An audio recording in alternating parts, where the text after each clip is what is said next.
সামরিক বাহিনীকে রাজনীতিকরণ করা কিংবা বিউরোক্রেসি, সিভিল বিউরোক্রেসিকে রাজনীতিকরণ করা ঠিক না, এটা হচ্ছে সবচেয়ে বেঠিক কথা।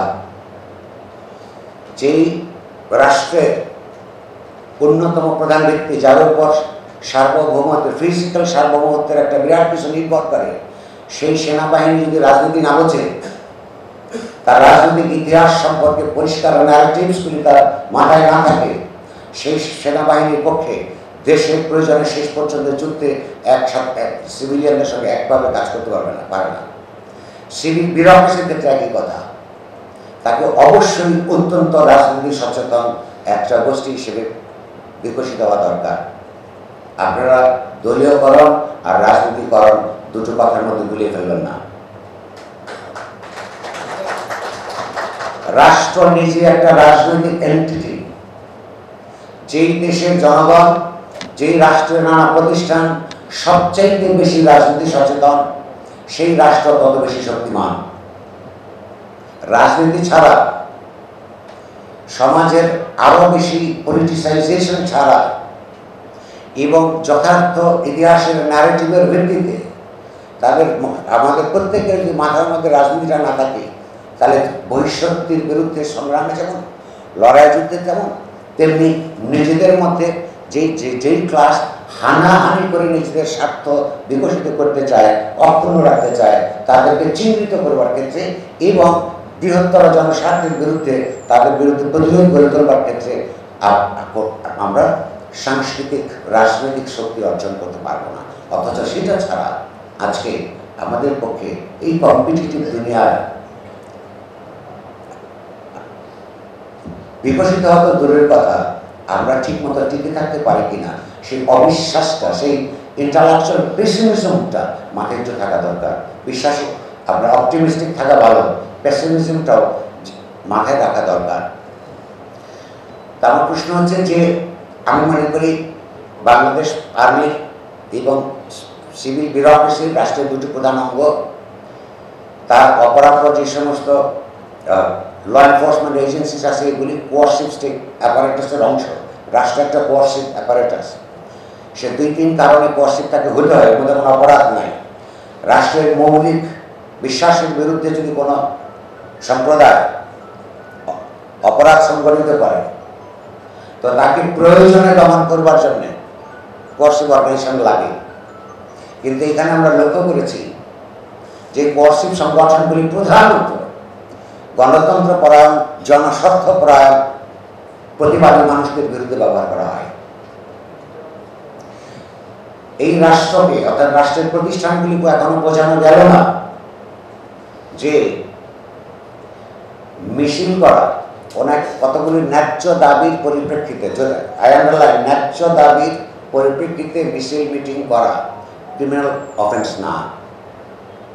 সুতরাং তাদেরকে ক্রিমিনালের মতন ধরে নিয়ে তাদের উপর লাঠিপেটা করে, গুলি করে, হত্যা করে কোনো রাষ্ট্রের ইতিবাচক কাজ করছে, এই প্রভাগান্ডায় বিশ্বাস করা যে রাজনৈতিক মূর্খতা, সেই মূর্খতা দিয়ে কিন্তু আমরা আমাদের দেশকে একটা উন্নততর পর্যায়ে নিতে পারবো না।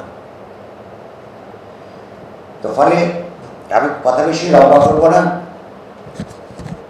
বাংলাদেশের সিভিল মিলিটারি রিলেশন ঠিক করার জন্য প্রথমে প্রয়োজন ডিজিএফআই নামক সংগঠনকে ডিসম্যান্টেল করা। ডিসম্যান্টেল করে তার যে জায়গা থেকে ইনক্লুসিভ, বাংলাদেশ আর্মির জন্য অবশ্যই ইনক্লুসিভ সংগঠন দরকার, বাংলাদেশের জন্য দরকার, স্বার্থের জন্য দরকার। সেটাকে ইন্টেলিজেন্স পিন করার ইনফরমেশন সংগঠন হিসেবে কাজ করা দরকার। ক্ষমতাসীন সরকারের অন্যায্য অন্যায় ব্যবস্থাকে, লুটপাট তন্ত্রকে প্রতিষ্ঠিত করবার জন্য, রাখবার জন্য যে ইন্টেলিজেন্স ব্যবহৃত হয়, সেই ইন্টেলিজেন্স বাংলাদেশের স্বাধীনতা এবং সার্বভৌমত্বের বিরুদ্ধে সক্রিয় থাকে। এই জিনিস বাংলাদেশের মুক্তিযুদ্ধের চেতনার সঙ্গে সংগতি পরায়ণ নয়। আমরা লক্ষ্য করেছি, এটা শুধু শেখ হাসিনা ব্যবহার করেছেন তাই নয়, তার পূর্ববর্তী সরকারগুলো বিভিন্ন সময়ে বাংলাদেশের জনস্বার্থ পরায়ণ রাজনীতি, সংগ্রাম, বিদ্রোহ, বিরোধিতার মধ্যে যারা ছিলেন তাদেরকে নানান ভোগান্তির শিকারে পরিণত করেছেন। এটা তাদের কাজ না। এটা রিয়েলাইজ করা যদি প্রথম পদক্ষেপ, তখন সিভিল মিলিটারি রিলেশন নিয়ে কি আলাপ কখন থেকে শুরু হবে সেটা মাত্র সূত্রপাত করতে পারে। তার আগে আলোচনা হয় অসুবিধা। কারণ হচ্ছে এখনো যদি তারা শক্তিমান থাকেন, আজকে শুধুমাত্র এই কথার জন্য আমি বাড়ি ফিরে যেতে পারবো কিনা এটা তো নিশ্চিত না। আমি যদি নিশ্চিত না হই, যারা আমার বন্ধুরা, আমার বাবা তিনি প্রয়াত আমাকে বেকুব বলে সবসময় ডেকেছেন, যে কথা মনের ভিতরে পেটের মধ্যে রাখতে পারি না। যারা আমার মধ্যে বেকুব নয়, বুদ্ধিমান, তারা বিশ্বাস করেন যে চারটা জেনারেলের সামনে তারা তাদের মনের কথা বলবেন। তো ফলে যে সমস্ত নিপীড়নমূলক সংগঠনগুলি জনস্বার্থের বিরুদ্ধে ইতিপূর্বে ছিল, এখনো বিদ্যমান আছে, সেগুলোকে এক পেট্রিয়টিক সংগঠন হিসেবে প্রতিষ্ঠা করবার প্রক্রিয়া শুরু করার পরে আলোচনাটা শুরু হতে পারে। একটু সত্য কথা আপনারা বলেছেন, সত্য কথাই যে এই সময় আমি আবারও বলি, সেই দিন যদি সেনা নেতৃত্ব শেখ হাসিনার নির্দেশ মান্য করতেন, জনগণের উপর পুলিশ র্যাবের মতন গুলি বর্ষণ করতেন, তাহলে আজকে আপনারা যারা রিটায়ার্ড তারাও ওই জনসমক্ষে আসতে পারতেন না। এটাও সত্য। বুদ্ধিমানের মতন সিদ্ধান্ত গ্রহণ করেছেন, জনগণ এবং গণতন্ত্রের পক্ষে গেছে। দ্বিতীয় পদক্ষেপের মধ্যে, দ্বিতীয় পর্বে আমরা চাই দেশপ্রেম কারোর কোনো, আমারও না আপনারও না, কারোর কোনো মনোবলি না।